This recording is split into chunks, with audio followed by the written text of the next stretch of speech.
Nanginginig na nauutal na hindi malaman ang sasabihin ni Representative Stella Kimbo hinggil sa sumambulat at umalingasaw na ratified bicameral report na may mga mahiwagang blanco.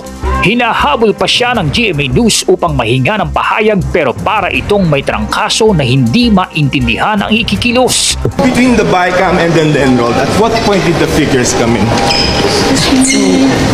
Yeah? Baka ayos natin. If it's just a procedural thing for Congress. Nasagot na lahat. Paano, ma'am? Sige po, let's wait na lang po sa... Na-explain na lahat. Ha? Na-explain na lahat.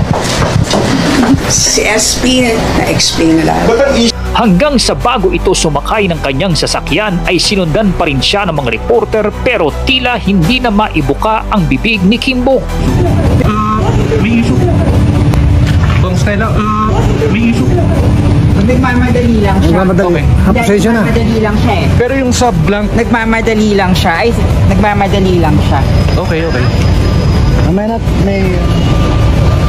Pa Monday na lang ha? Monday? Babalik siya eh. Okay. Kong Stella, kindly lang ma'am explain yung blank sa BICAM report. Ay ma'am, you have an explanation lang po sa blank pages po. Nagmamadali lang Sorry. po for the next event Yeah, we ha? were waiting yesterday ma'am.